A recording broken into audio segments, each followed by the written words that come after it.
All right. Go here, here. Okay, cool deal. I think we're live. What's going on, guys? It's Cheech from Crush This, a Monster Truck podcast.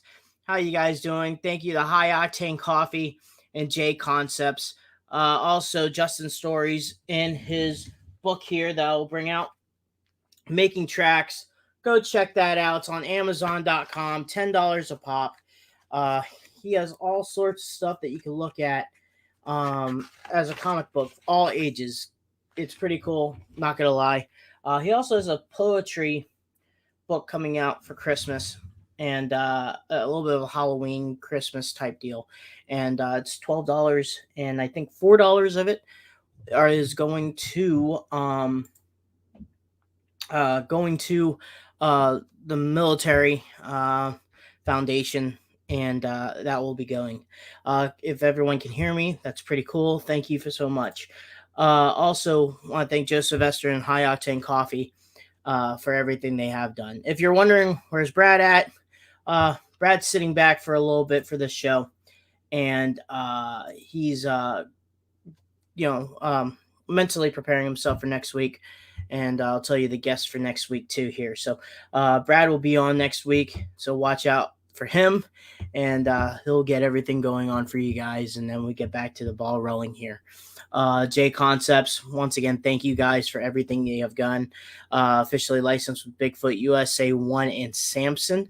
If you haven't had a check out, I have to give a shout out to Josh Rhodes. If you take a look at his stuff, the Retro Monster Truck Review, he does RC racing too. And in the RC racing, he also has a pro mine. He just debuted the new Samson truck that debuted this year in 2021. Phenomenal. Looks awesome. Barry did a fantastic job. And really big shout out to Josh and his Samson truck. I'll answer your question at the end, Dan. But I'm just giving some shout outs and stuff like that. Also, want to thank JB Scale Graphics. They're also officially licensed by Bigfoot. Bad Habit, Obsessed, Against the Grain, Heavy Hitter, and so much more. They also do, hey Dad, how's it going? They also do a lot of monster truck decals for your RC trucks. Also, they do flags. So that's pretty cool too. So whatever flag you want to get, they'll help you out with that. 6B Apparel. These right here are crew shirts, $100 a pop. Please help and support our podcast, streamcast, stuff like that. We're going to try to get some shirts made up by 6B. Thank you for what they're doing. Message me or Brad. We got this one, and then we got the OG one, the old logo. They're $100 pop. Like I said, they're pretty cool. And That Channel Productions. Take a look at his stuff. He does the Renegade Tour, Monster Truck Racing League, all sorts of footage. He just filmed in Winchester, Virginia. Me and Kurt were there with Raminator. So take a look at all that stuff. Once again, fans, thank you for the 5-star likes and reviews on iTunes and Spotify. I'm still trying to figure out Spotify so we can go for there. Once again, fans, thank you so much. We're going to get some decals and stuff like that. And Brad's doing some designing and work and stuff. So once again, thank you to all that has helped us and what we have done. Next week, sorry. Our guest next week is Mr. Josh Gibson, Bigfoot driver. I guess everyone knew him as Vinny Venom, 2017 Toughest Monster Truck Tour champion.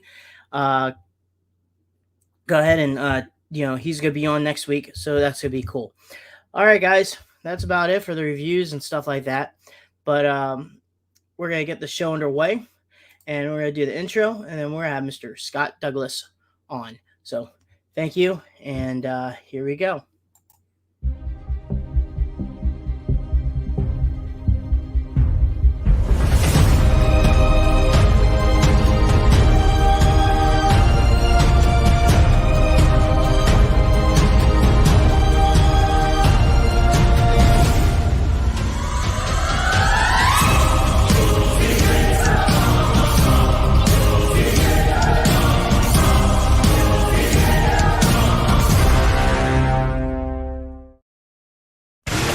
This isn't your typical motorsports podcast.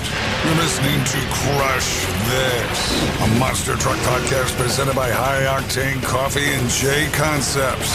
A show where we take you inside the minds of your favorite drivers, past and present, of the monster truck industry. And now, your hosts, Brad Shaw and Dan Chichagash. Buckle in. The show starts now. How's it going, Scott? How are you doing today? Doing great. Hey, love hearing David Lee start anything off. So that was that's cool, man. It's a pleasure to be with you again. I've been dabbling in this streaming stuff a little bit. You guys have been really supportive, and I'm just thrilled to be on your show tonight. And of course, we're putting it on my Twitch channel as well. So hopefully, plenty of people will enjoy it. Awesome. So basically, like I said on beforehand, before we started the show here, we do like a little bit of a timeline questionnaire. And the first thing that we do is how you got started, you know? Yeah, and it's one of these things that, and especially when you've been around as long as I do, there are a lot of steps involved. So I'll try to give you the Cliff Notes version. But basically, one thing just continued to lead to another. I started in radio and television, and started as a nighttime DJ, but always had a sports interest, and was able to get a job. Actually, it was Joe Lowe who brought me over to his station to do sports, and that they also had a television outlet there. So I did a lot of radio and TV sports. And then there was a very small racetrack, historic racetrack outside of Owensboro, Kentucky, is where we're talking about now, back in the 80s. And a top figure eight racer from Louisville, who was also a pretty good entrepreneur, a guy named Andy Vertrees, bought that little track where Darrell Waltrip had started his career, and Michael Waltrip and the Green Boys, and a lot of Jeremy Mayfield, a lot of others. And he decided that he wanted a track announcer who was a professional sportscaster. He didn't want to just try to grab somebody. A lot of tracks will, get the guy who knows a lot, hangs around a lot at the racetrack, and there's a lot of good announcers like that. But so he wanted a professional announcer. He convinced me to come out there. First stock car race I ever saw was one I was on the microphone working at Kentucky Motor Speedway. So speed it up now 10 years. That promoter, Andy Vertrees, gets together with a businessman in Louisville, and they build the state-of-the-art short track Louisville Speedway. Then this was in 1987 and going into 1988. Brought me up there to work full-time. And Andy had this vision of, and it just so happened that it helped. And we talked about it a little bit when I had Tim Ray on my show, who was with TNT back in the day. TNT's office was literally 15 minutes away from Louisville Speedway. So they were local to Louisville. Andy knew that, met some of the people, convinced them to bring a monster truck figure eight race to Louisville Speedway. And I didn't announce that first race. Butch Krieger did. But immediately I worked with them a little bit. They needed an announcer at TNT. And so they immediately, and the season worked well because they wanted to use me in the winter, and I was at the Speedway in the summer. So I went to work doing announcing for TNT, which was both monster truck racing and truck and tractor pulling. And so since 1988, I've at some point had some hand in announcing monster truck races, or at least training hosts that do. Man, that's pretty cool. And you talked about that, and then transitioning from the pulling to the monster trucks. Did you first start out with just pulling and then gradually went to monster trucks with TNT? No, actually I started, we did the figure eight race, and I met everybody and they wanted to use me. So the first one I was actually on the microphone with or for was a straight figure eight race, all figure eight racing in Freedom Hall, which Butch Krieger and I both announced that event. And then a couple of months later, I may not even been that long, maybe a month later, they were opening the new Charlotte Coliseum. And this goes back so far, there's been a new Charlotte Coliseum built since then. But we opened that one up in the fall of '88. And that was the first one I did on my own.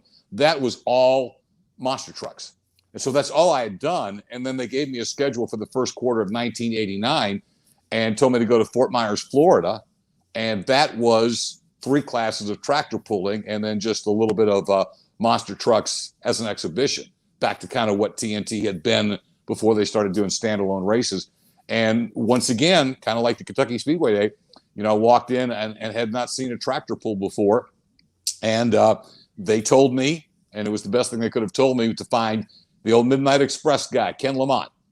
And Ken sat down with me and just took a couple of hours to go through everything we were going to do, help me with everything I was going to need, where, what we would try to do to get the fans excited. And then I just did my thing with Ken's guidance, and we went from there. So it was basically back and forth. A lot of those 89 TNT events were still combinations, more pulling than the monster trucks. And they did start bringing out more and more standalone monster truck races. And of course, I got the opportunity to do a lot of those. And then it wasn't long after that I was doing the Tough Track series. And as everybody knows, a lot of the Tough Tracks events were actually filmed in the summer at racetracks and at speedways, fairgrounds, and were all standalone monster truck races. And so that's where we got into that. I still continued to do some pulling for years, and was one of the voices at the National Farm Machinery Show in Louisville for about a decade. So I kept my hand in both, but monster trucks was what I enjoyed doing the most and where I got the most opportunity. So one question I had from a fan, actually a friend of mine, what was your first thoughts of a monster truck? When you did your show, your first announcement with the monster trucks and first time seeing one, what was your feedback? Well, it was, look at this, because we had never seen anything like it before. Bigfoot was out there. I want to say maybe Taurus was already doing a commercial. There was some basic familiarity, but to see a large field, I can't remember how many we had that first year, but it had to be like a dozen trucks, maybe more. And to see them roll in, it was a sight. But the other thing about it was that season, that 1988 season, we opened in April at Louisville Speedway, and we had one section, and we got approval. It was all done legally, but we had one section of grandstands we had to have roped off or secured, fenced off, because it wasn't finished yet. So, we just rolled into the season that April. We were drawing nice crowds because people were so excited to have the track back. We hadn't seen crowds like we did when we brought the monster trucks in for the figure 8 race. It was the biggest crowds that we had seen. So the phenomenon, it just grabbed me immediately. But then I think the other thing was meeting everybody. It was such a great group of people, and to be able to work with some of the people at TNT, those were some real solid earth type folks. I loved everybody that was in that office, working with them on that event. And then when I got to work with them, but I really enjoyed the personalities of the drivers, and it was so diverse, from Dennis and from the Bigfoot guys, from Kramer and Andy Brass and Hoosier and those guys, and to people like John Moore and Bennett Clark, and there was so much fun, and of course Porter and Wiggins. There were so many great personalities, and I found it fun as a sportscaster, especially once I started working with Army, and was able to take my more journalistic background in sportscasting and blend it into Army's amazing homespun style of telling the story and letting you know why everybody was special. There were so many cool personalities and cool stories. Scott Stevens and all these people were great interviews, and so it was fun to cover it. And so I just loved it from the beginning.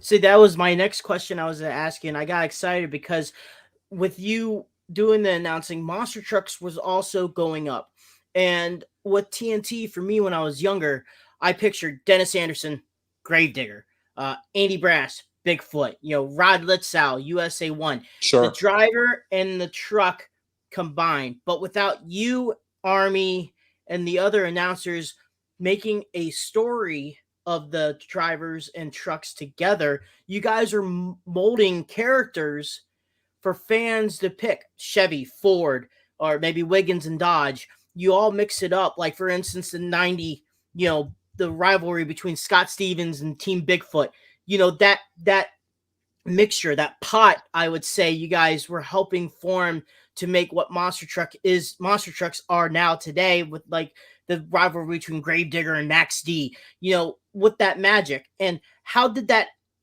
help? How did you guys help that out? Like, I'm so excited. I'm sorry, Scott. It's all good, brother.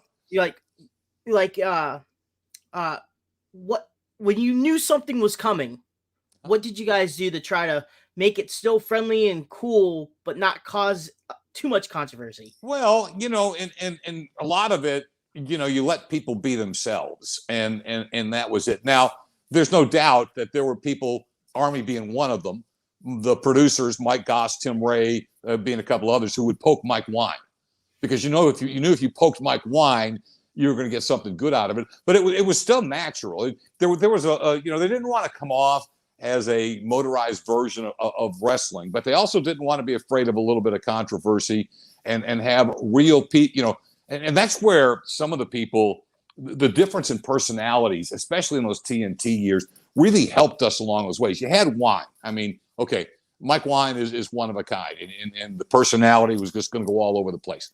But you had Rod Litzow. If you guys saw Rod Litzow smile, find me the picture.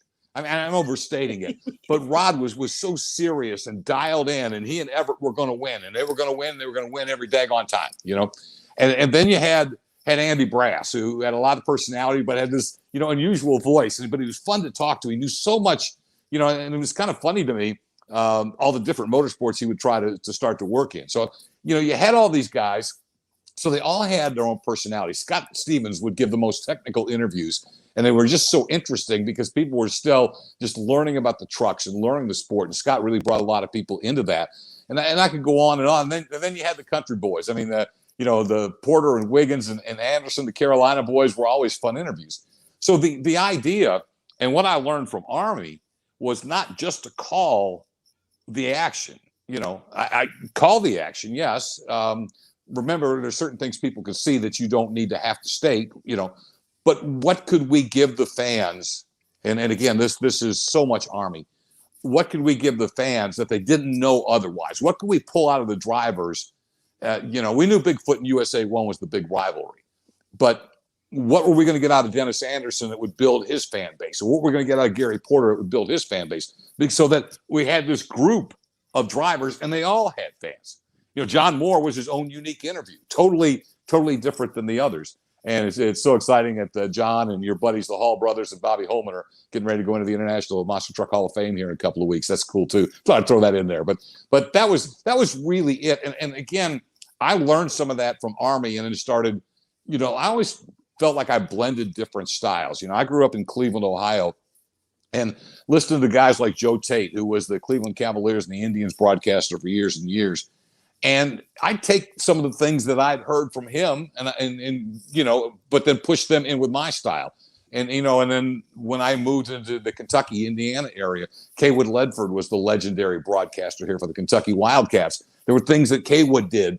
He was another one like Army that had his own homespun way of doing it.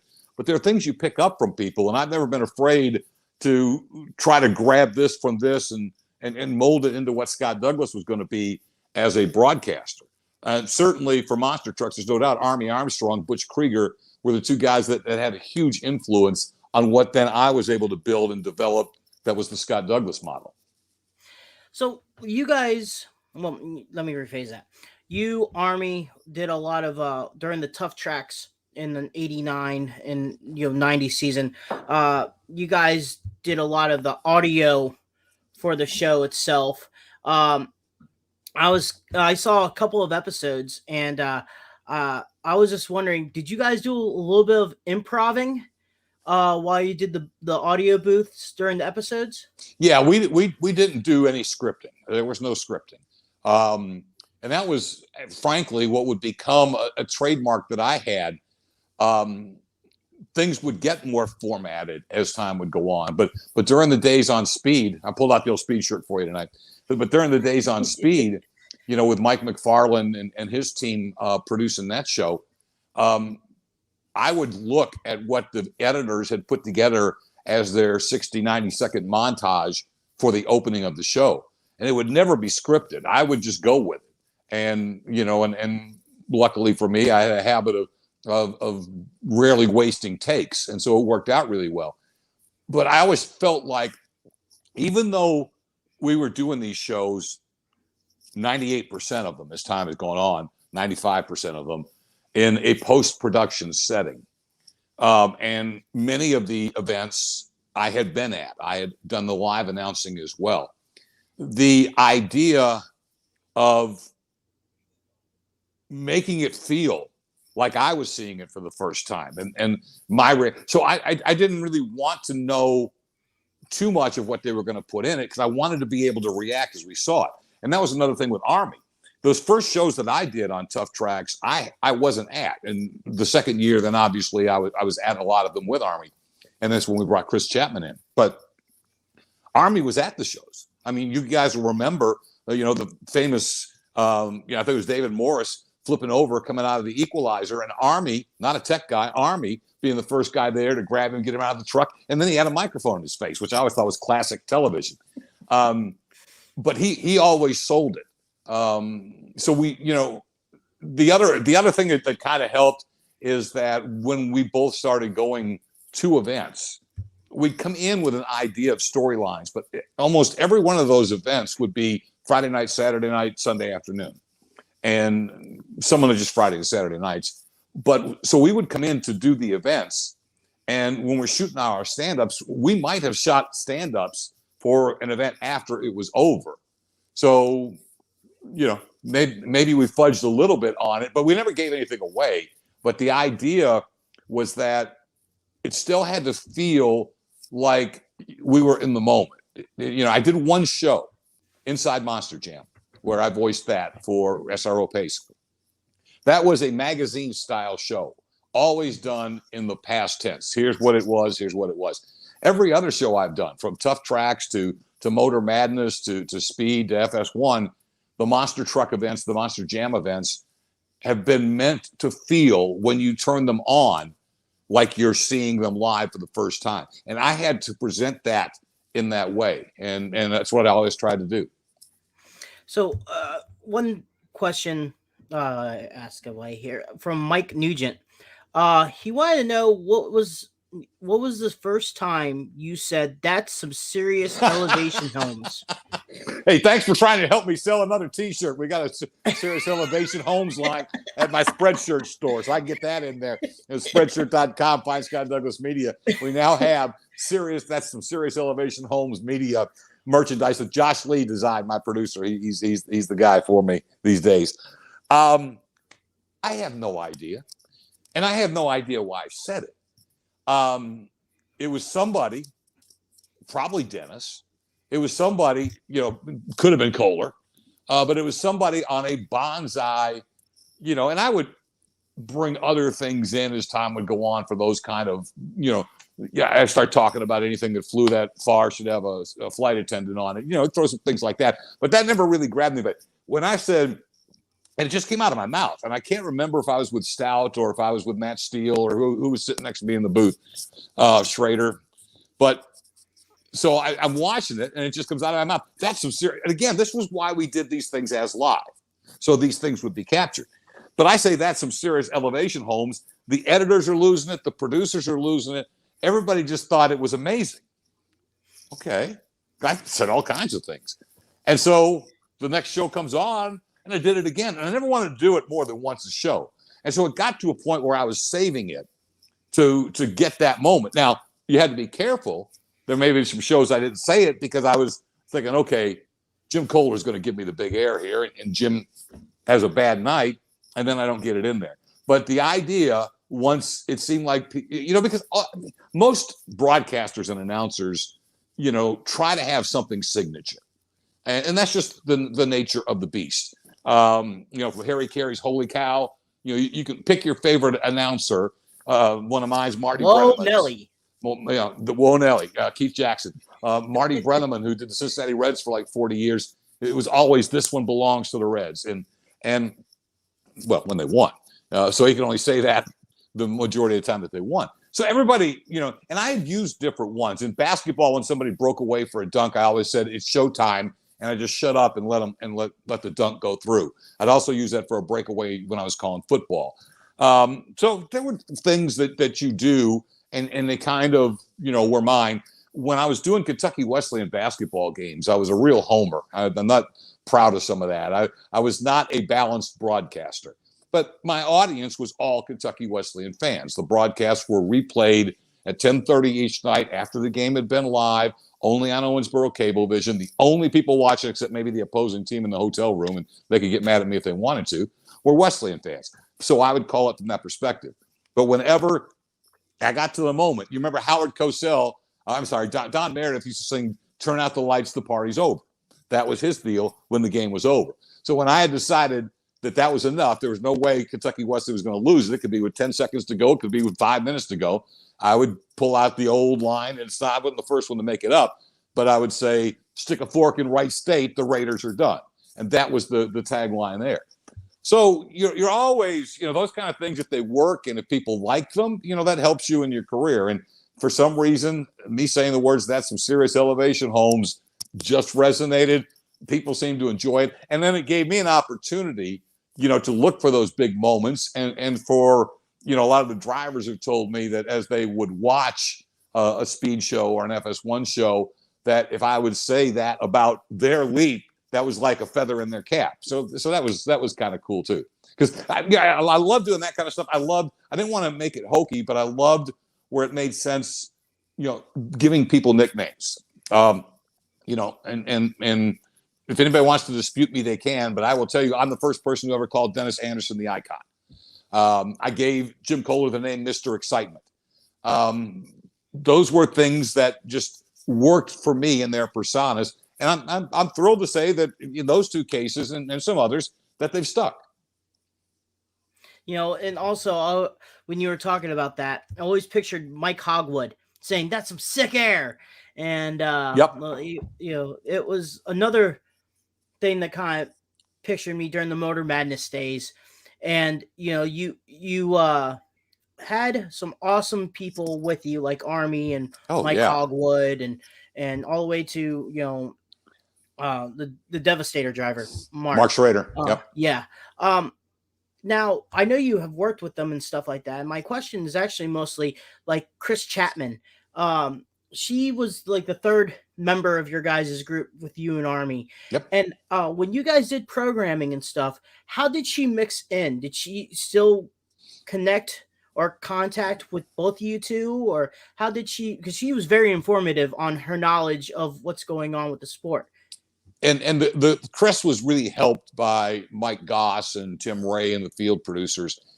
Chris was a Miss Kentucky who I want to say was like the first runner-up for Miss USA, but she was a local girl to Owensboro, Kentucky. And it just so happened that at the time that Chris was getting out into the world and starting her career, I was the both news and sports director for the local television station in Owensboro, as well as the radio operation. And, we didn't have, we were a local cable origination news. We covered Owensboro news, but we didn't have Doppler radar and all the fancy stuff the Evansville stations had. But I knew that Chris was popular, and I knew she wanted to get into the weather business. And so. Uh-oh. Oh, geez. What happened? What's going on, Josh? I didn't hit nothing. It's a disconnection. My hands are in my pocket.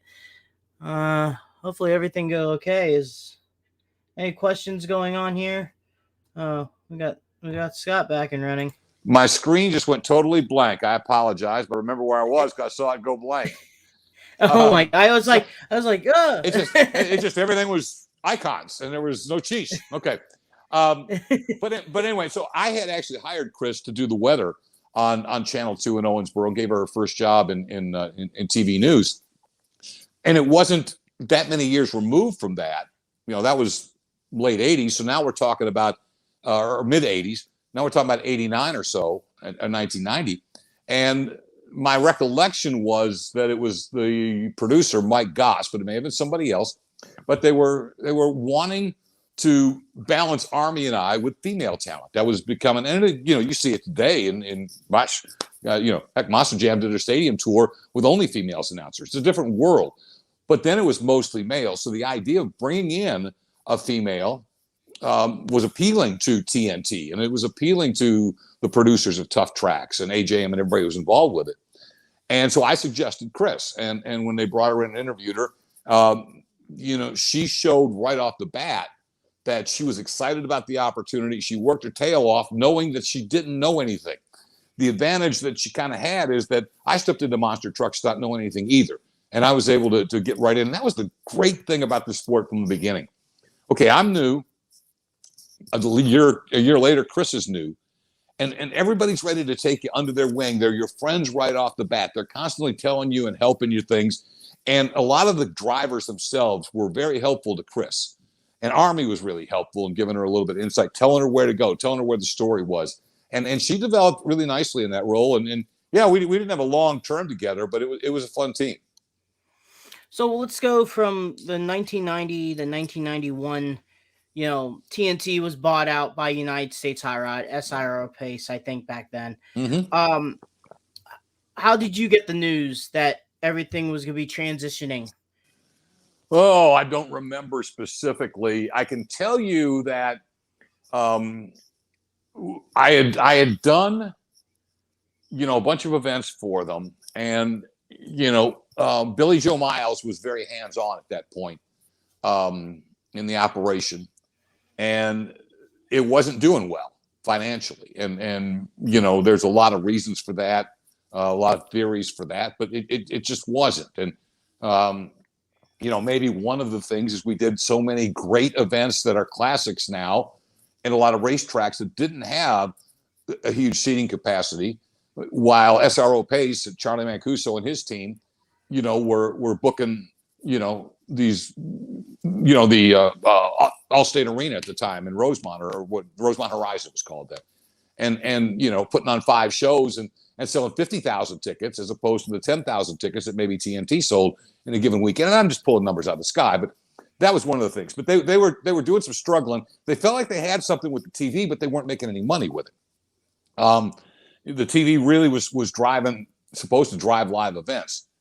So there was the Louisville Speedway season had come to an end, and I actually accepted a full-time job with TNT that would only last less than 6 months. And then luckily for me, Andy wanted to hire me back at the Speedway.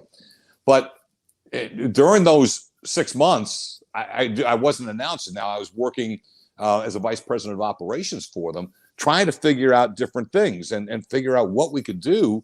We knew we had something there, but the idea was how can we make it financially feasible? And I'm drawing everything up. I've got a whiteboard in there with all these other executives in there. I've got a wrestling promoter named Jerry Jarrett on the telephone. And I've got the heads of Pinkerton Tobacco's marketing department on a conference call with them. And I'm literally drawing on a whiteboard, it's a conference call, we didn't have video calls then, trying to describe to everybody this racing, wrestling, and rock and roll concept with a wrestling ring on one side and a rock and roll stage on the other side, and 4 lanes of monster truck racing that we were going to put in the old Texas Stadium. I mean, we ended up doing it without the racing or the rock and roll, and I think we brought it down to 3 lanes, and nobody showed up. But those were the kind of things we were wrestling with and fighting with. And so again, by the end of that next first quarter, so we're talking 91. Everybody, the deal was being put together that SRO Pace was going to buy TNT. So I want to say close to the end of that year, because immediately they still had events booked, and as soon as basically everybody's positions, they were only going to keep a couple of people in that office during the transition. So I immediately went back to announcing for them for more first quarter events and finishing out that season, and then was fortunate enough that after about 6 months of not hearing anything, I get a call on a November night, as I remember, and it's Jim Harris, the vice president under Charlie Mancuso at SRO Pace, and he says, well, we hear you announced some shows for TNT. How about getting on a plane to Oakland and show us if you're any good? And so I flew out to the Oakland Alameda, the arena, not the Coliseum, and did my first event for them there, and stuck with them, for decades after.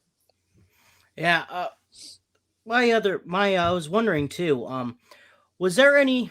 I'm trying to figure this question would be good enough for you to answer. Was there any potential products that that United States Hot Rod or SRO and Pace had during that didn't come into fruition? Like the Monster Wars, or Like, Oh my gosh! I mean, there's so many things that get put on the board, and and only a small percentage of them actually do. But companies that are as successful as what Monster Jam has become under SRO Pace, and of course now under Feld Entertainment, they're going to look at everything. And of course, back in the days, I remember conference rooms in the Aurora office for the USHRA. I'm going to quit saying SRO Pace because they went through so many different name changes. I believe they were Live Nation or Clear Channel in the days that I'm talking about. Literally, there would just be all these designer drawings on walls of different types of trucks they'd like to create and different types of ideas. And the meetings that go on from very smart people, always looking for, what the next cool thing is. The reinvention by Feld Entertainment of Monster Jam's arena product with the Triple Threat series, and originally with more Monster Jam. Man, there were a lot of things, and I wasn't privy to all of them, but there were a lot of things put on that table that ended up getting swept into the garbage can before you whittle it down into what's going to work best. So to answer your question, there's more things that didn't come into fruition than did, just because that's what it takes to figure out, especially in something like this. So many of the things we were trying were brand new and nobody tried before. We have a question from Mike Hedman, and he was just wondering, did you ever get a chance to work with Steve Evans? No. I think we're just kind of parallel. There are a lot of parallel universes. And for some reason, I did work a few with the late Steve Burns when we were doing Motor Madness. He did. He just came in for just a few shows, but did some feature stuff for us. And what an incredible talent he was.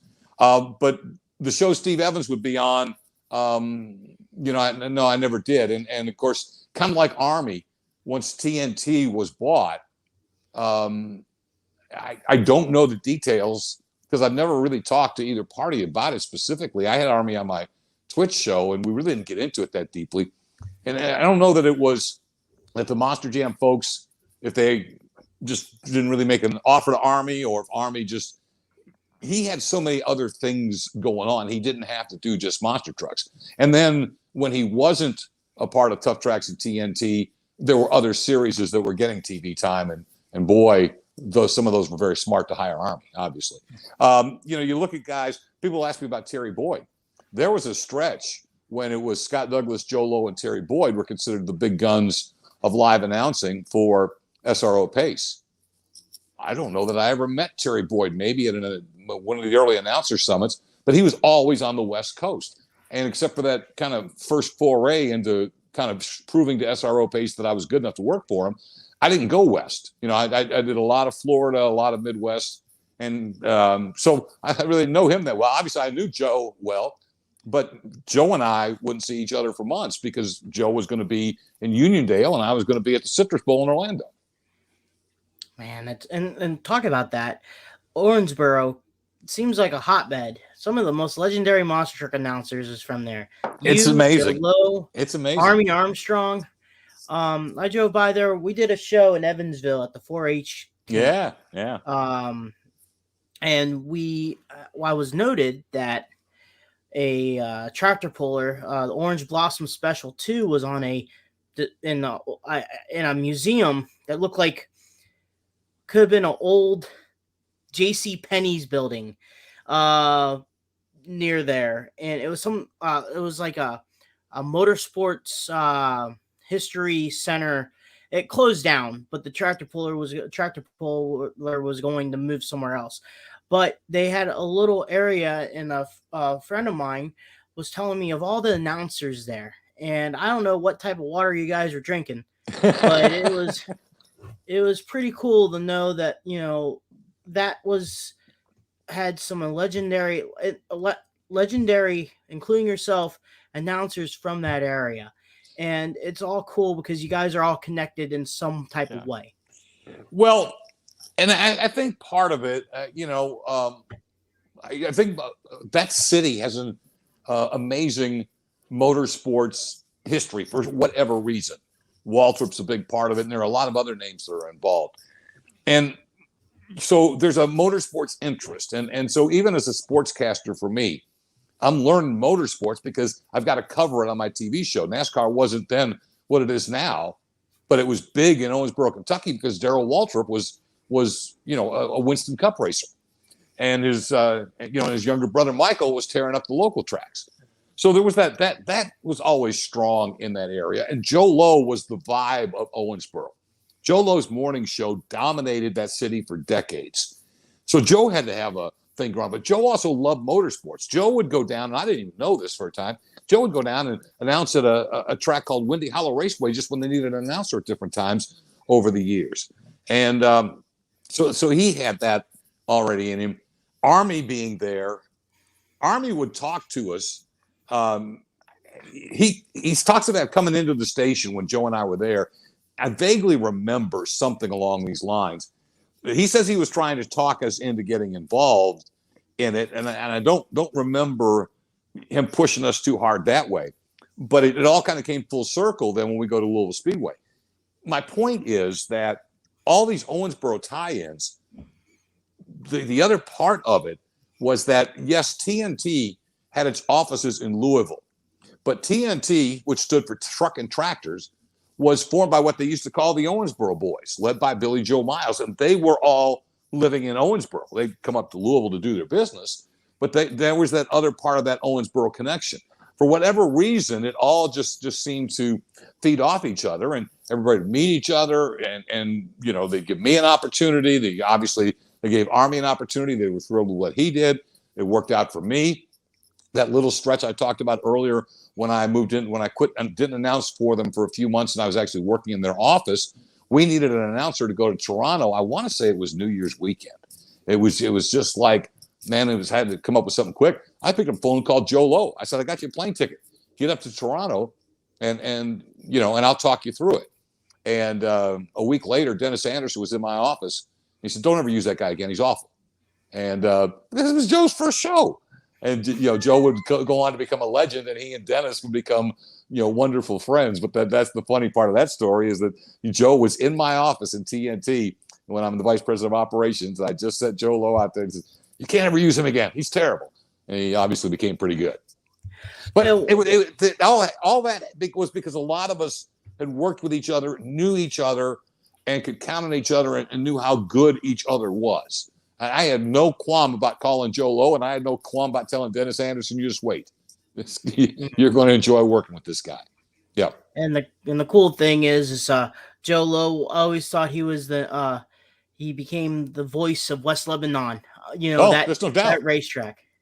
One of the most historic events in Monster Jam lore and history, and it is only Joe Lowe. I did it, after he got sick. And it was one of the most nerve-wracking things I had to do, because that was Joe's show. And, and we even had to repeat it, hello, West Leb, and let the crowd say, hello, Joe, even though it was me standing there. That was his event. And, there's no doubt about it. It's one of the most famous events in history, and Joe is a huge part of it. Do you have any good stories about Joe? Oh, got so many of them. But, the thing about Joe was, he was always professional, and, he would always be able to put on this great show. And I always talked about how he could make everybody in the audience feel like he was talking right to them. But Joe, and we did a show about remembering Joe on my Twitch channel here about a month and a half ago.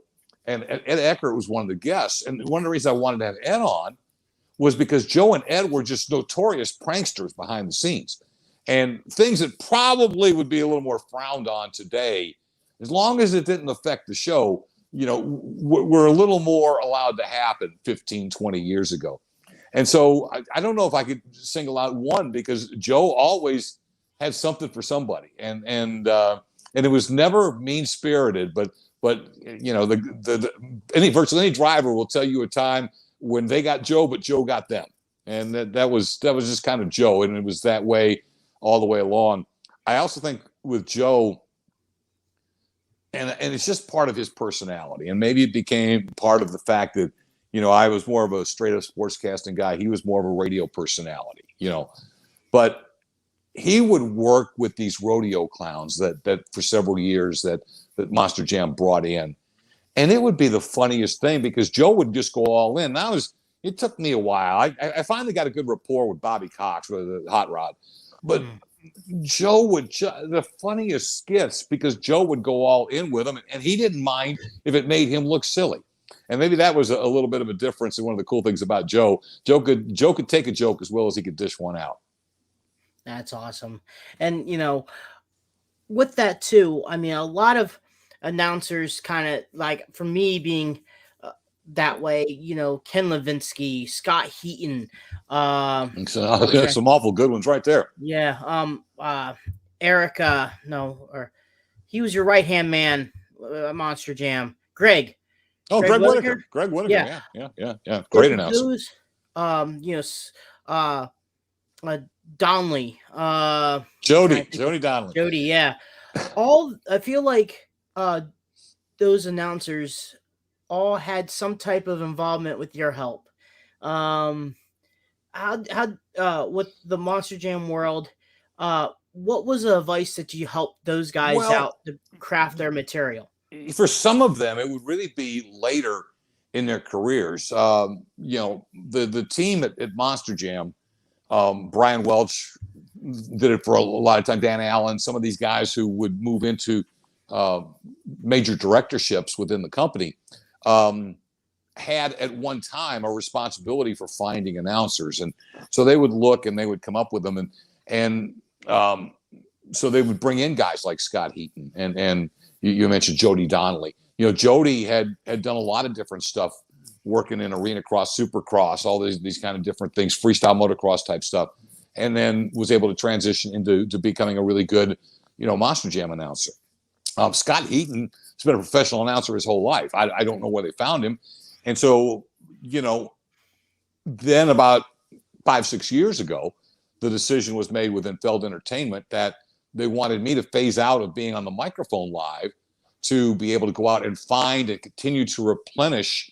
And we did that through our nationwide audition process of new talent.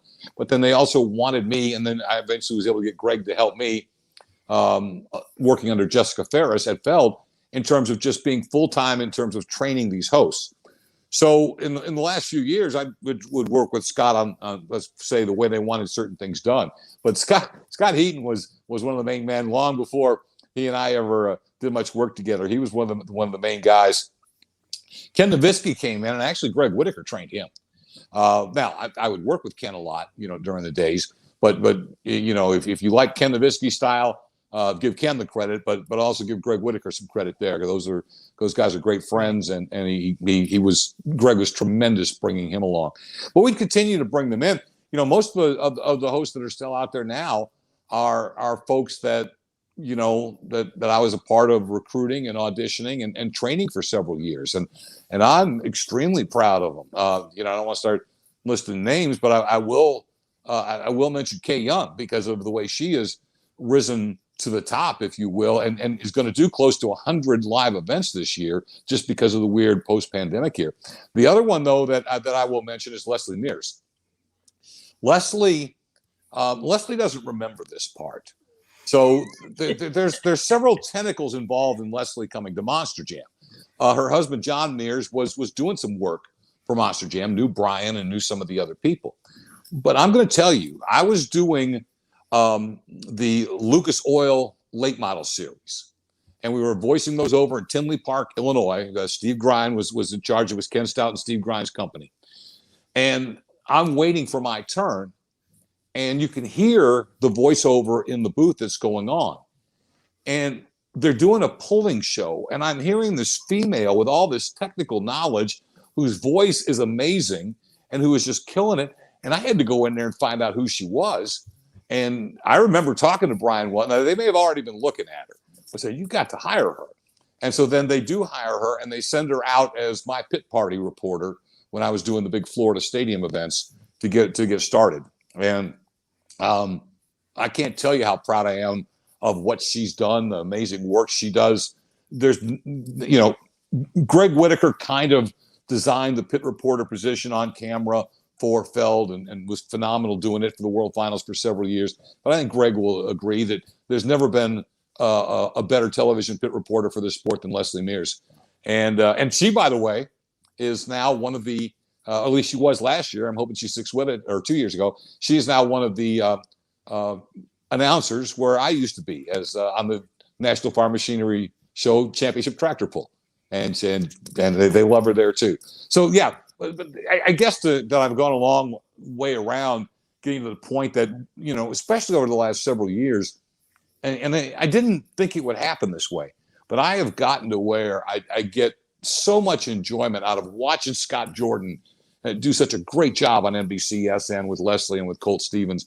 And the things that I had, you know, a little bit of a hand and a help and with their careers, I'm surprised at how much enjoyment I get out of seeing their success.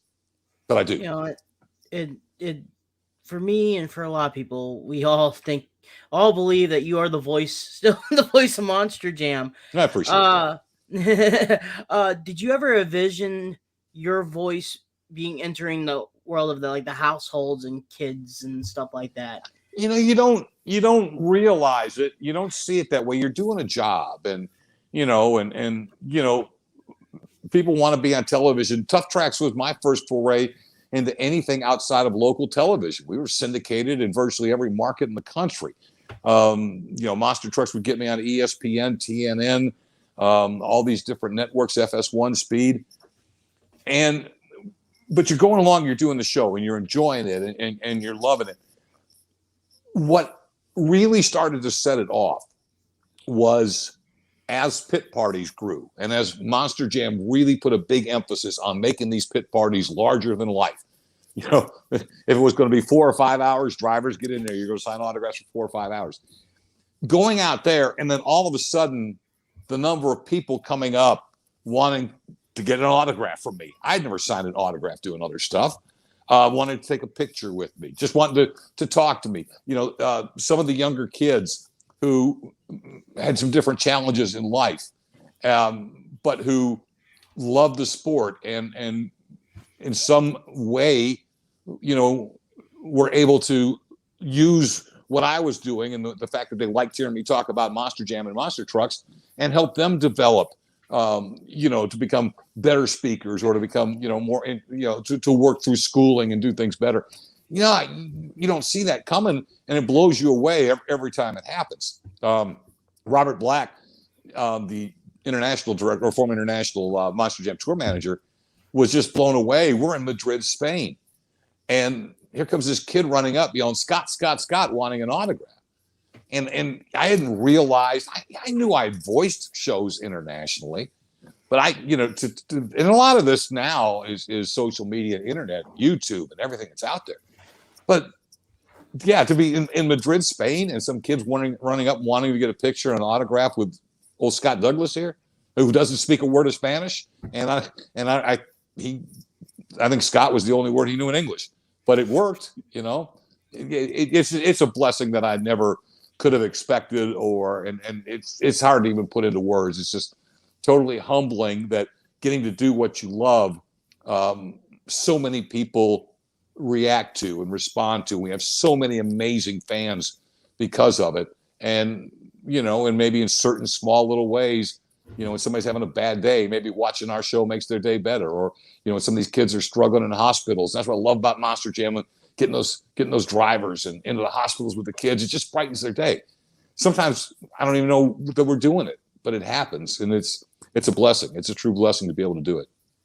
Now, recently also, you've been going back and you've been helping out with the Renegade Monster Truck Tour, you know, doing the ground routes, dirt tracks, and fairs and everything like that. How is it, you know, I guess you could say maybe in the world of monster trucks going back full circle, you know what I mean?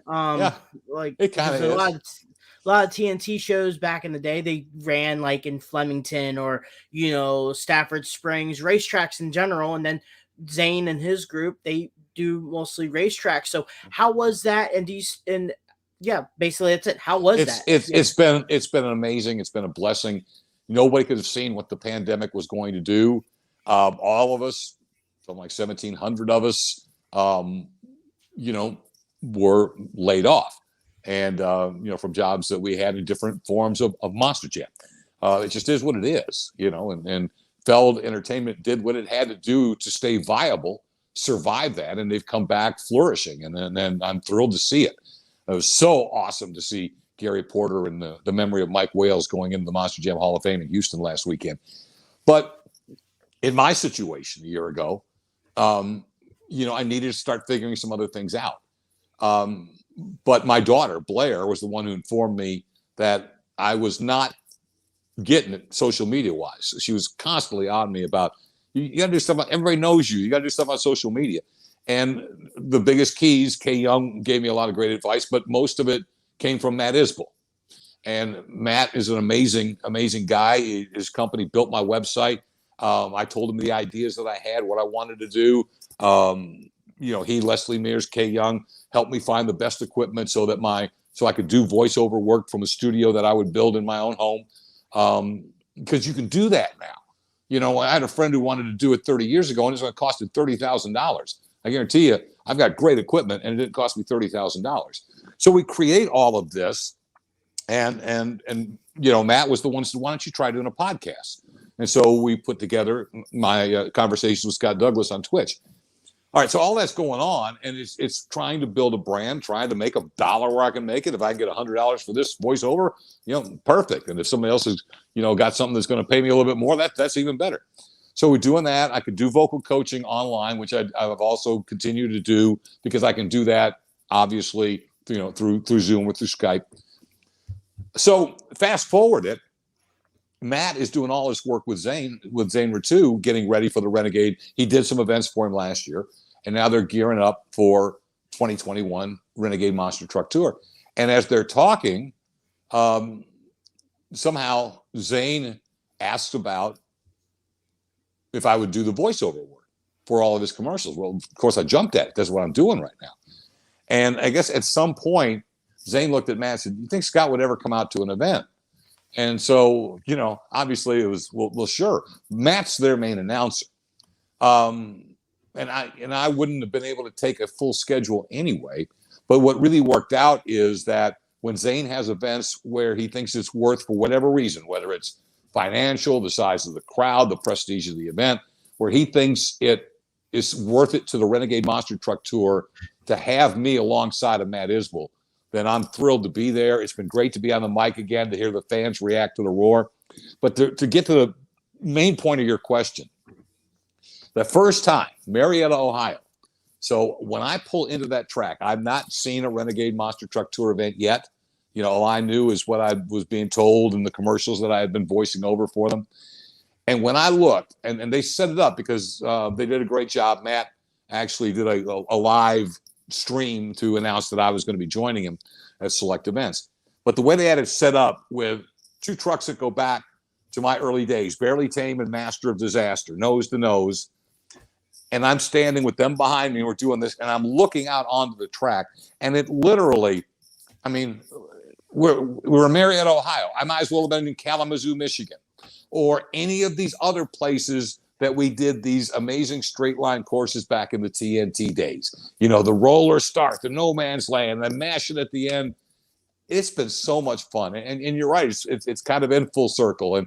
And I've really enjoyed doing it. I've got one more, and actually this is the one that Matt won't be at. So it's been a long time since I've been solo on the microphone, but I will be November 6th in Lebanon, Pennsylvania for the Renegade Monster Truck Tour season finale, and I'm looking forward to that. Yeah, that's pretty cool. And to some people, like you mentioned this event, and I think some people, dang it. Well, guys, Scott should be back on here in a little bit. Thank you for staying with me on this awesome episode. There's Scott again. We're going to put him back in there again. The cool thing with the technology is it only takes me about 20 seconds when it knocks me out to get back in. Here, you talk and I'll reset my shot here. Yeah. Okay.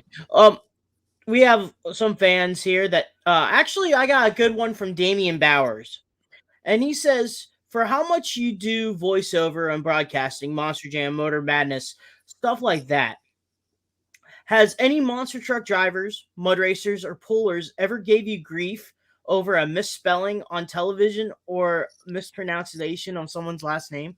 Oh my gosh, of course. and I've mispronounced some names in my day. And normally what it is, if you mispronounce a name at a live event and you are seen or you're in a spot where they can get, it's that driver's wife or mother or daughter or son or father who's going to come up and wear you out, to get it right. And nobody wants to mess it up, but it happens. It just happens. I tell this only because she's a good friend, and if she sees this and gets embarrassed, she wouldn't be embarrassed. One of the first events we did with Kay Young, we bring her with Greg Whitaker and I to Minneapolis. We're training her in the event there at the big, and that was, Metrodome. That would have been before US Bank Stadium. And we have her do this pit party interview with the Monster Mutt Dalmatian driver, and she introduces and tells everybody to welcome Candace Jolie. Now, I try to go over everybody's names, and I always try to make sure I get them all right. But just going to say, sometimes you'll just see something, and everybody in the world looks at that as jolly. But for some reason, that moment in that time, what has become a really tremendous, not just Monster Jam host, but DJ and professional all the way through, mispronounces the name.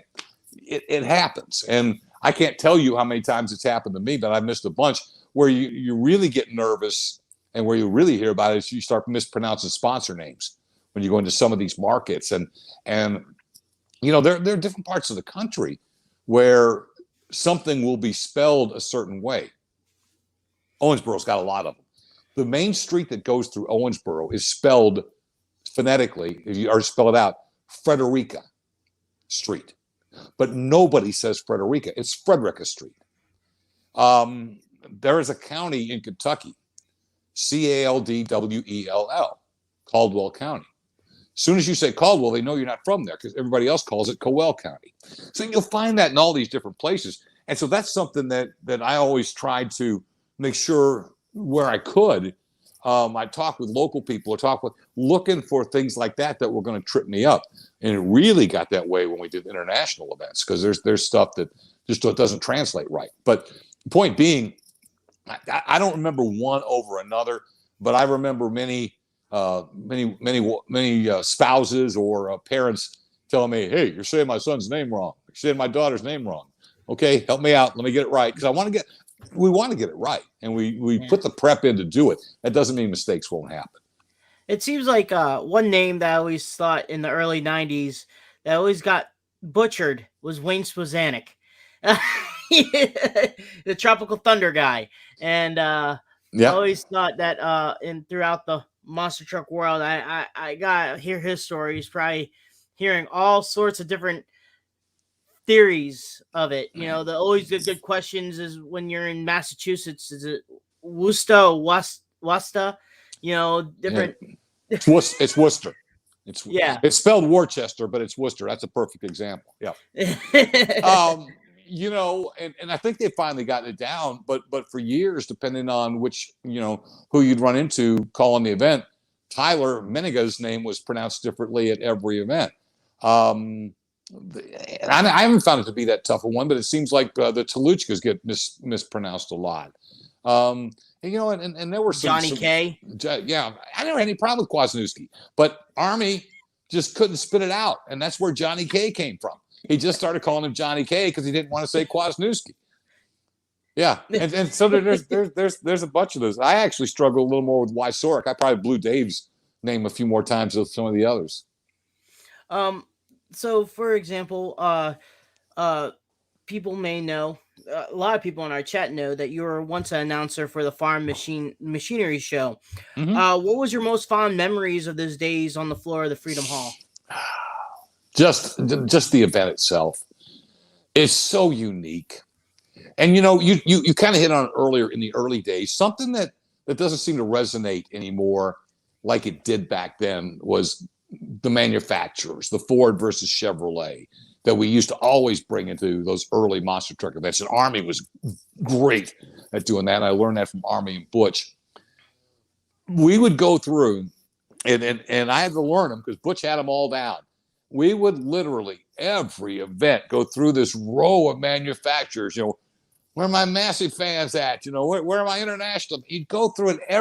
Everybody would have their own enclave, and they were serious about it. And man, if one of the red tractors pulled to the end of the line, there'd be 3 or 4 sections, and you'd know where they were. That they were all going to be on their feet going crazy. And then when those big green tractors comes down there, and there are all the John Deere people getting up. It was, and I didn't, I did a lot of pulling, not a lot. I did several pulls for TNT, even, and then some with SRO Pace, and then that early transition, they had a big event at the Astrodome with the 3 main pulling classes that had been a part of the Redman All-American Pulling Series and monster trucks.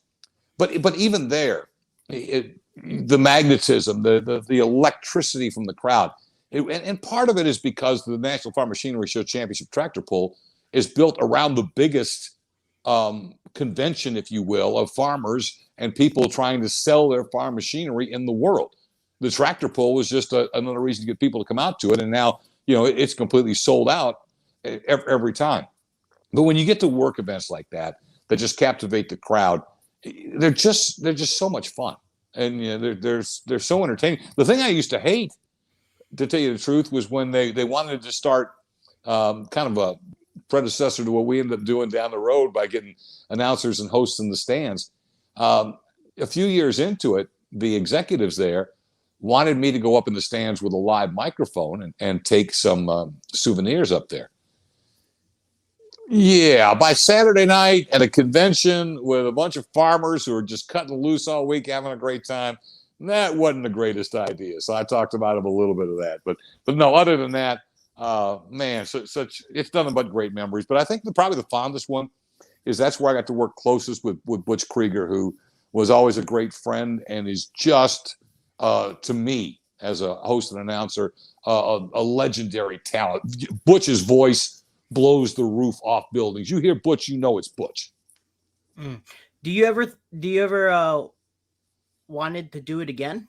Tractor pulling or going to do the farm? No, probably not. And it's a different game in a way there. And I had some talks with some people about doing some. I shouldn't say no, especially in my current position here where I'm continuing to look for some live events to do. I don't know how busy it'll be in 2022. But I do want to do some. Hopefully some of the ones I did this year, like the stuff at Dennis Anderson's Buddy Motorsports Park and Mid-America Outdoor. I mean, to be at that event, my gosh, was that amazing. And then the Metal Shops event in Delaware. And of course, as you know, I got to do your Champaign County Fair with a lineup that could have been in any arena with the way the Hall brothers brought in all their buddies. What a great show that was. So hopefully get to do those. So if somebody said, hey, why don't you come do a tractor pull again for fun or do 2 or 3 of them? Yeah, it depends on the scheduling. I could probably talk into it. I think I could do it again. That'd be pretty cool. I think I could do it again. I got a few more questions. Got a few more questions for the fans. If you want to continue on, I didn't know if you have a guest tonight too, or no. I just figured we'll roll with you, and this will be the show for tonight. And all right, and well, then thank you so much. I am going to do. Can't do a show tomorrow night. I've got a conflict, but Thursday night's going to be my next show on Twitch, and Alan Pizzo is going to be the guest. So really looking forward to having Alan on, Predator and all the trucks that he built over the years. And Alan, what a competitor and what a guy who's been so important, Monster Truck Hall of Famer, so important to the industry. So he'll be my guest Thursday night on the Scott Douglas Media channel on Twitch. But no, I'm all yours tonight, sir. Now, I got this is me personally, a live event question. Okay. How do you stay on top of your game on situations like in freestyle and get the vibes of all the fans? I've been at a couple events where you were there live, like at Syracuse, New York in 2012, Indianapolis at the Lucas Oil Stadium in 2009. I remember in 2009, you did that live. Like the announcer, you announced saying, hey, for a couple minutes, we're going to do a live shot. So if you fans want to get rowdy and all that stuff, we'll go ahead and do that. But during that time at the show, in monster truck racing, you're not going to have the same product over and over again. Something's going to be different. Something's going to be crazy. For instance, like we always talk about in 2009, you guys had the double lap Tom forgot to do the second lap, and he had to, do what he needed to do. So, picking through your brain here, Scott, how do you improv so fast on knowing what's going on without wowing yourself? Well, I think the first thing is that really you've only got a little bit of time to work with, because when we used to be dummies and try and yell over the trucks. Eventually we realized, wait, when the trucks are running, nobody wants to hear you trying to yell over the top of them. So what our job was to fit in whatever these gaps are. And the idea is, especially going into freestyle or going into certain parts of it, what can we say or do to get the crowd really fired up so that you've got that intensity up, that excitement up, so when the truck hits the track, the crowd's already on fire. I think you're right. I think if you just say the same thing every time, it's going to get old and it's not going to work.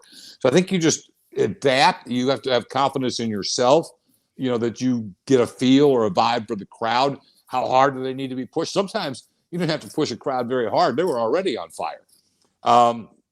You feel that out. But you mentioned the opens that we used to do on Speed and on FS1. I was and that's one of the reasons they started scheduling me to be the live event announcer at every one of the shows that would be shown, was so that we could have that moment of being there at the track. And we started using it for the live event. It benefited both, but it was definitely, if we were going to shoot a live open, and you remember maybe the ones that Hogwood and I would do on TNN, on Motor Madness. Mike was not at all the events. Mike would only come to one or two events. That's why if you watch those Motor Madness shows, literally every open that we do on camera, we're outside in the pits, so you can't tell what building we're in, because we may have been doing this in Charlotte, Atlanta, but we were going to then say that we were in Houston. Well, when you come to what we were doing with Speed and with FS1, we try to use that as an asset, but it worked twofold. One, if you're going to do an open, it's a whole lot more exciting when you can get the crowd screaming behind you, and that's what the fans are already feeding off. That helps the TV show too.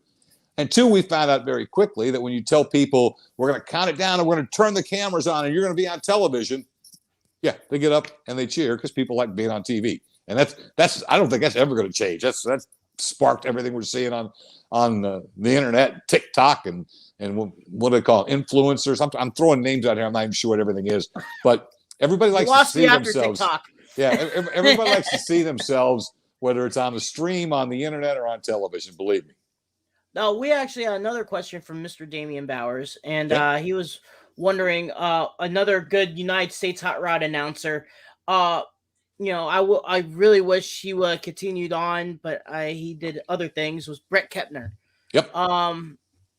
Did you ever get a chance to work with him? And we did a few things together early on, and then Brett was in the process of moving on. When I walked through the door at SRO Pace, I'd come from being TNT's top gun, pretty much. With Army, but Army had pretty much gone all to television by that point, and so live event wise, I was kind of the main guy. And so I go to the bottom of the totem pole at SRO Pace. Jerry Devine, who had been with Charlie Mancuso forever, was in his final years, but he was the top of the line. And then Brett Kepner was kind of considered the gold standard. That was the guy that was their go-to guy. But Brett had so many other things going on, and obviously tremendous talent. But all the different things that he was doing, and I think he just kind of found better opportunities for him.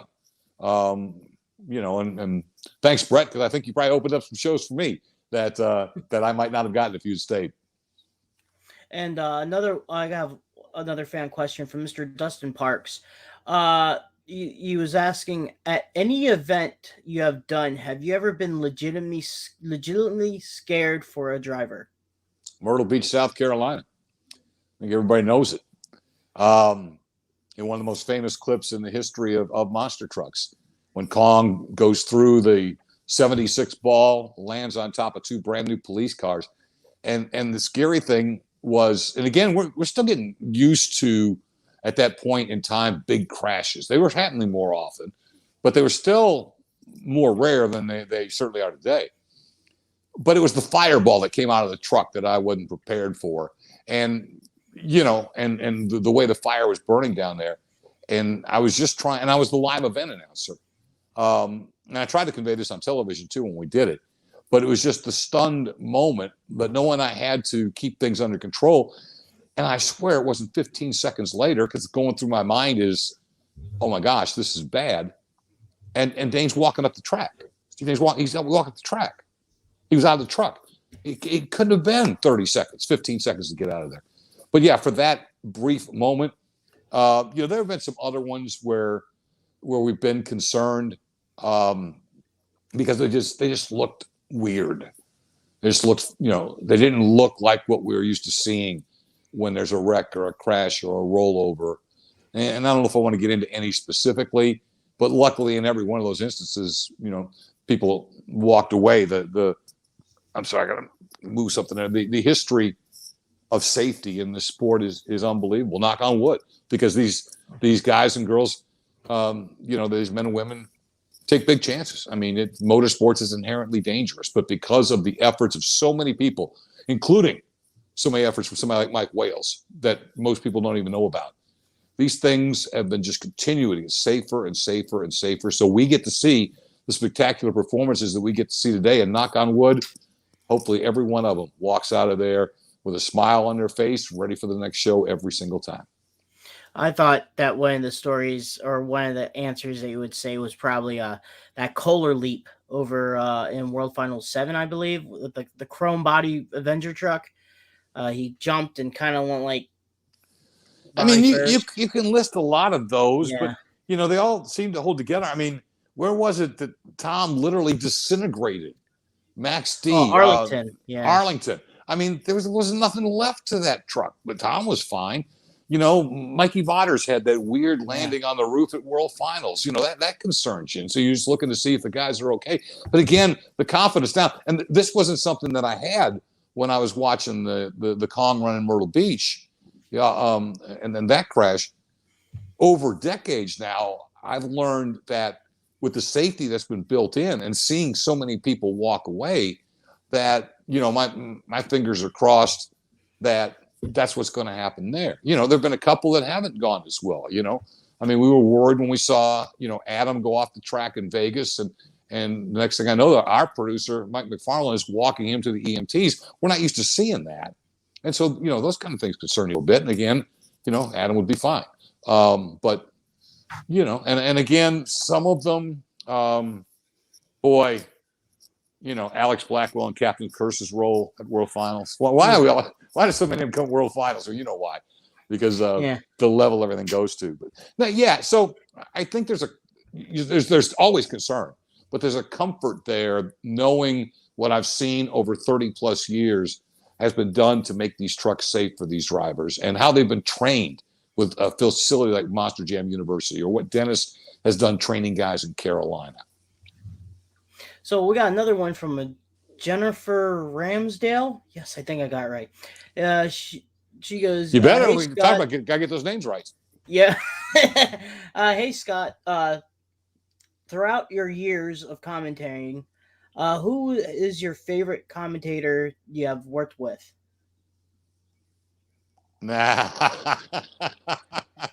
Boy, there's a trap question. Yeah, I really enjoy. I can tell stories about why I've enjoyed each of them. I know the obvious answer is Army, and there's truth to that. I mean, Army. I learned so much from Army, and so many people associate who love the old school stuff, and so there's truth to that. I can tell you that no one was more fun to work with than Mark Schrader. You never knew what he was going to say, and he knew so much. He was able to bring a driver's perspective, which I thought helped my style. But you just keep going down the list. Ken Stout's an amazing. It was almost an interesting pairing when Ken and I were together, or even Mike Hogwood and I, because we were all kind of play-by-play guys. And that's why I thought the pairing with Mark Schrader may have worked a little better, because Mark was a driver who was sitting next to me, rather than two of us being more trained play-by-play guys like Ken Stout and Mike Hogwood and I all were. So I wouldn't want to pick a favorite. I loved working with all of them.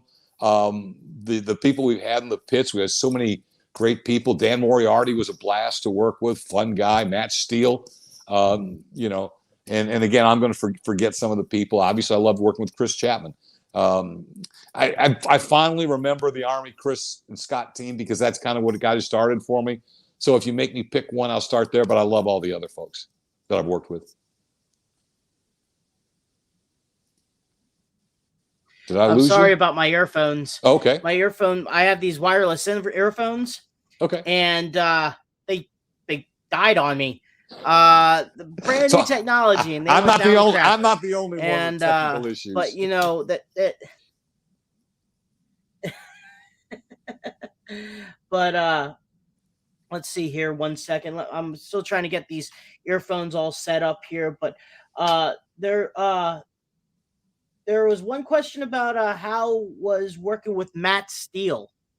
Yeah, man, as I just said, Matt was great. I talked about Matt. You may not have heard me in the answer, but he's just a fun guy, a talented guy, a driven guy. He was always coming up with something new and entertaining. And of course, he's done that in his professional life. And yeah, you know, again, he love all these guys, and Matt certainly was fun to have as part of the team for a lot of years. I don't think you're hearing me.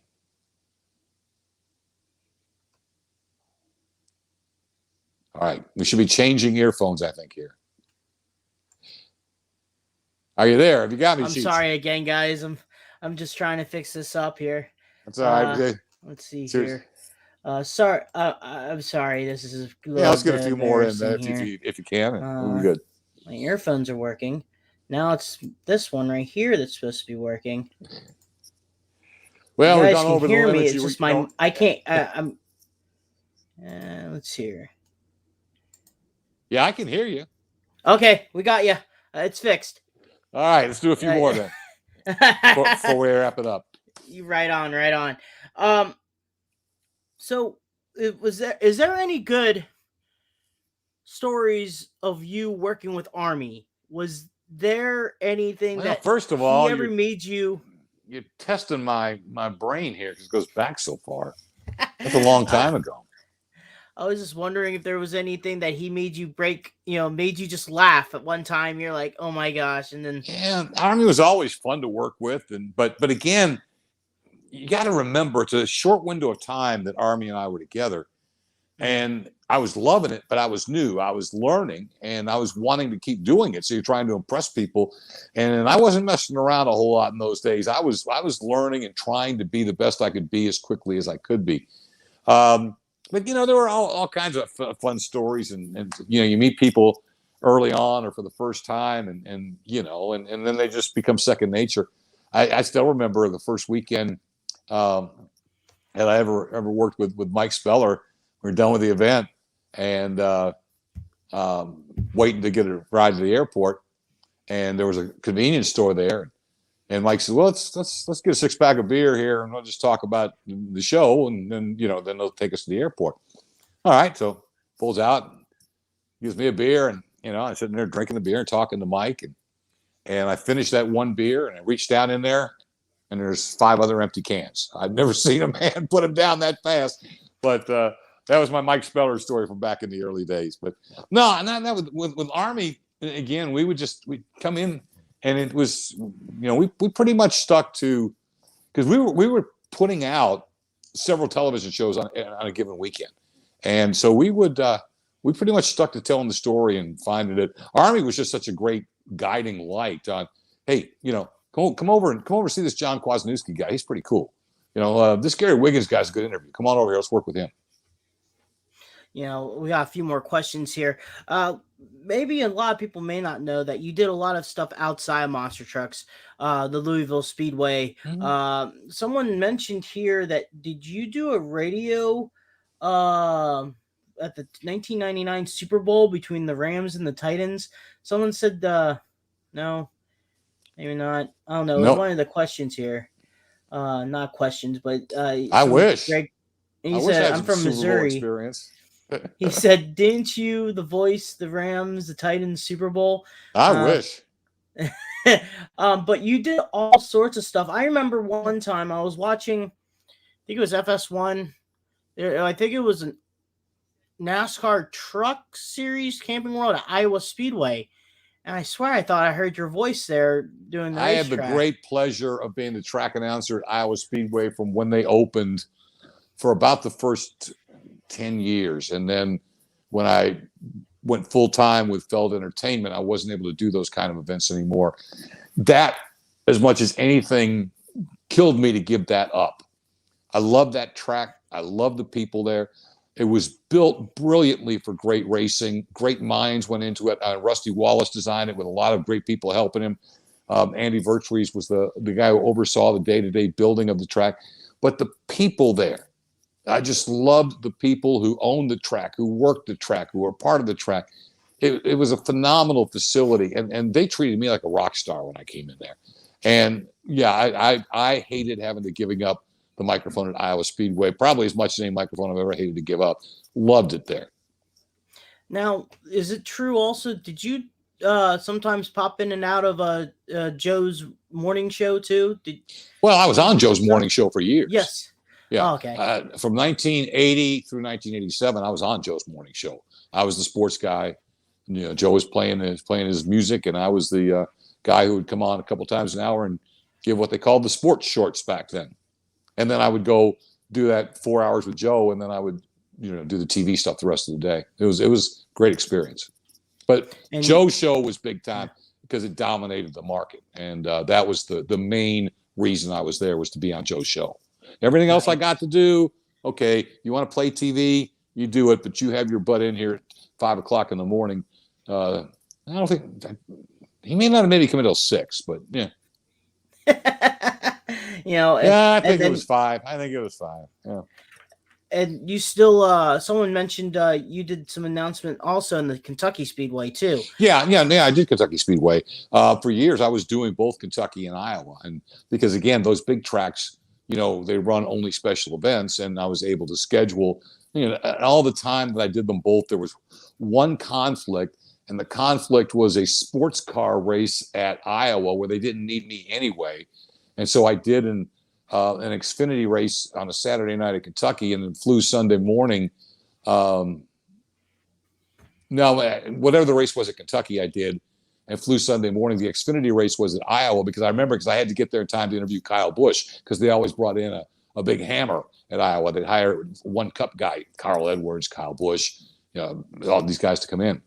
And I had to be there to be able to interview him in front of the crowd. But other than that, I was able to do both for several years, and loved doing both. Two great racetracks, phenomenal racetracks. I was looking at all the comments and stuff like that too. And one comment or one question was from David Gardner, and he's taken this out of the book of Dave Moody. He said, many, many years from now, when you're gone, how do you want to be remembered? Hopefully that as somebody that entertained people, as somebody that hopefully kept his ego in check and had time for everybody, and knew that if a fan wanted to talk for a minute, even if I only had 30 seconds, I wanted to give them that 30 seconds. I hope they just remember me, as we're talking about monster trucks, as somebody who added something to the industry, who made them enjoy it more, or who made their love of it more special, because it is a special industry. I've been blessed to be a part of it. And other than that, I just hope people will say, Scott was a good guy. I'll take that. That's awesome. Well, thank you, Scott. Is there any social media people can follow you at? Well, again, we do, of course, it's Scott Douglas Media. Is the simple answer to that. ScottDouglasMedia.com is the website, but also I have a Scott Douglas and a Scott Douglas Media page on Facebook and on Instagram. And then, of course, we do the shows on the Twitch channel, which is twitch.tv/Scott Douglas Media. And so Scott Douglas, but again, if you're looking for me, remember, spell my last name with 2 S's, and pretty much everything today is under the Scott Douglas Media context. So that's where you're going to find it. And I appreciate it, Cheech, man. It's been fun. I'm only asking the questions. It was entertaining to answer them tonight, brother. Oh, it is. I started this. Well, me and Brad started this podcast back in 2014. I had a little Nice. bit of a break here and there, and we got the ball rolling from 2017. And we like Good to for you. pick everyone's brain from, that Oli did monster trucks back from like 87 to 89, or all the way Nice. to from all the way to now. And all our episodes are totally different. From it could be a 45-minute all the way to a 2 hour. We had Mike Wayne for almost 3 hours long at one episode, but it was audio. I split wine episodes up. I think he's been on the show for about 8 hours now, but it goes 2 hours at a time. Yeah, I understand. But no, you guys keep it going, man. I love everybody who's out there doing shows, trying to tell the stories like you guys do, and take. He'll be back on. I don't know what's going on. He gets kicked out and.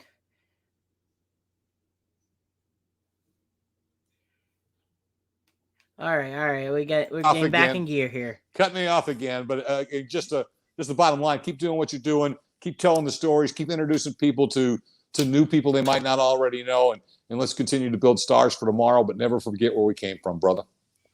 Thank you very much, and you too, because I some of the guests that you have, like you go also more in depth, like that episode with the guy from TNT, off of a normal fan or normal personnel. They don't know the hard work that he did behind the scenes to get the product on television, to get today, like Cody Saucier, who was a huge fan of monster trucks back in the day. Without that guy doing that on television, you may not have him wrenching on Batman or, Good point. Yeah. Some type of deal, And so all of us hopefully can keep just pushing the stories. I'm going to keep doing it, and you guys keep doing it, brother. Well, thank you so much for being on. Hey, my pleasure. Thanks for asking me. It's been fun. Yes, indeed. Well, Scott, thank you again.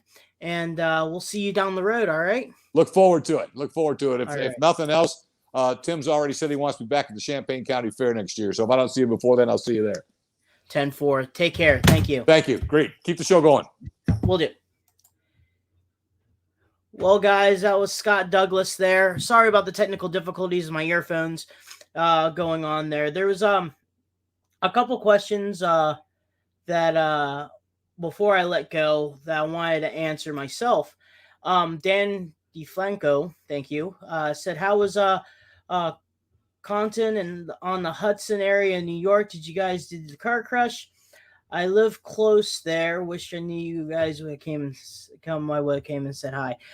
It went pretty good. We have the videos on YouTube and stuff like that, and thought that was pretty cool and stuff like that. The day beforehand, we did a deal with like the Headless Horseman. It's called Blazing Pumpkins, I think, Dan. Huge fireworks. We saw the fireworks at the dealership and stuff like that. And we hung out and had some awesome New York pizza. And the car crush went good. Take a look at, I think it's Monster Truck Nader. I screwed up on YouTube. He did a video in cab and outside for the car crush, and it was on YouTube. And I thought that was pretty cool, exciting. Next time I'll let you know, Dan, and you can bring your RCs, and maybe I can bring mine, and we can just do a little fun run in the parking lot. You know what I mean? I got some ramps and stuff like that, and do a little fun run. If you're down with that, then we can have your Raminator versus Hotsy or something like that. So have fun with that, and we can, next time we'll do that, and then have some fun that way. I'm more welcome to, and we got a trailer that we can load up some stuff. So all that, and Chris, can't wait to see you also at the Hall of Fame. It'll be exciting news. Next week, like I said, Josh Gibson from Team Bigfoot, who's been rocking the Toughest Monster Truck Tour the last couple shows for them, driving Bigfoot 21 and also the 2000 17 the Toughest Monster Truck Tour champion will be on next week as a guest, and Brad will be on also. But outside of that, folks, once again, thank you to High Octane Coffee, J Concepts, JB Scale Graphics, 6B Apparel, Back Channel Productions, Justin Stories, and his book and everything like that. Once again, go check this out. $10 on Amazon.com. I don't know about Amazon shipping. They just screwed me over on a can of chrome paint that I'm supposed to paint some rims for the Virginia Giant. Somehow that went back and headed on out. It got refunded, but it is what it is. But I mean, it's pretty cool. I'm not gonna lie, guys. You can take a look at all this stuff right here. He did a phenomenal job on that, and then his poetry book too. Go check that out. And that's about it for sponsor deals. But once again, thank you for the 5 stars, likes, and stuff like that on iTunes, on Spotify. We're just trying to figure out a way to get support. If anyone's interested in supporting our podcast, please do, so we can, get T-shirts out and stickers. This is $100 a pop. Just message me and Brad, and we'll get that through 6B Apparel for you guys if you want it. Just stuff that helps us out. A lot of this is coming from my own pocket, so help will help out. Send love, share, like on YouTube, subscribe. Do what you guys need to do to help us out. And thank you again to Scott Douglas and his Twitch channel. So if any of the fans in the Twitch, follow us at Crush This Monster Truck Podcast on Facebook. We're also on Instagram and also on YouTube. So Crush This, a Monster Truck Podcast. I think the logo's this right here. Go take a look at that. I'm Dan Chiche Gosh. You follow me on Instagram, on Facebook. Brad Shaw, I think it's the Monster Truck Canucker. Follow him on Instagram, on Facebook too. Once again, guys, thank you so much for the love. Let's see here. Man, Josh, you put so much tech stuff on me. Let's see here.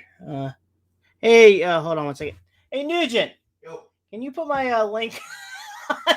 I got tech that's looking forward here there. Hey, Michael Nugent, my MTC Monster Truck Collecting admin. He's somewhat of a technical support. I'm trying to get the link to my Facebook on the chat, and I'm not doing a very good job. I got you.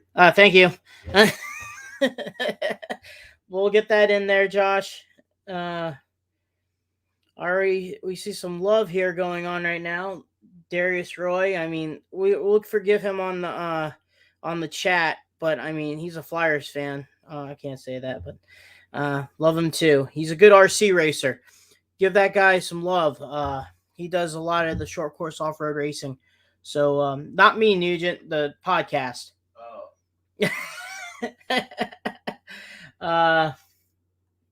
I'm trying to get the. Maybe I can go in here. I don't know the screen changed or anything like that, but I'll go ahead and put the let's go here. But fans, once again, thank you so much for being on. I'm just getting the last link in. Okay, that's cool. Okay, thank you so much.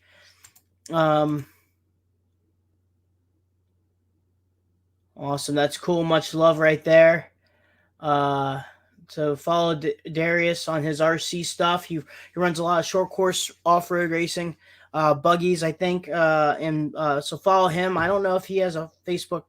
Also, if anyone in the RC group. If you want me to get another RC solid axle monster truck episode, let me know. I'll maybe get Dan on. Hey Dan, you're on. Talk about the Monster Truck Challenge series that they have over there in New York. Good night, John. Thank you so much. He's doing some iRacing and stuff like that, but I'm gonna try to get into iRacings too. I think that'd be pretty cool, and hopefully I can get a computer. Here we go. That will be, pretty decent and stuff like that. Once again, guys, message us. We'll try to, get some some people on. You know what I mean? Like I said, next week's Josh Gibson. I think the weekend after that, I believe I am gonna do a Friday night live. I found hotspot on the cell phone, so I can get internet through that, and be doing a live Hall of Fame episode for the Crush This podcast, and go from there. So I think that'd be cool. We're gonna be interviewing, talking to all sorts of people, and I think that's gonna be pretty cool. Probably I have maybe some guys from the Throttle Out. One guy from the Throttle Out, Austin, maybe helping me out, and we'll go from there. I'm trying to send this link here, and I'm not doing a very good job in this. So, okay, here we go. Let's go here.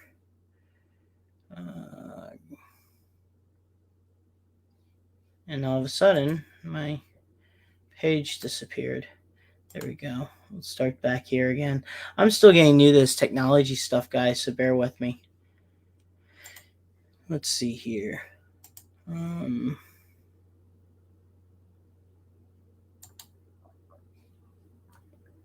Let's see. Share. Okay, not sharing.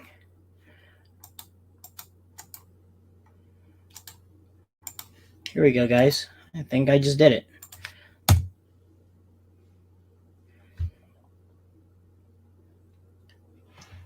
There we go. That's our Facebook link. We also on iTunes and Spotify. So this episode that we just did with Scott Douglas in maybe an hour or so will be on the audio format. So once again, guys, about 15 minutes, but we can end it now around 1 hour and 45 minutes.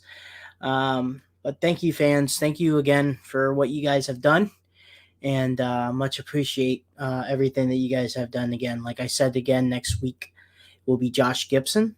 If anyone else comes up with any ideas on any guests that want to be on, that is feasible, that I can get or try to get. Don't forget, some of our guests may not be so tech savvy, so also consider that too. But once again, guys, thank you so much for being on. Thank you to everyone that has helped out. Once again, Brad will be on next week. So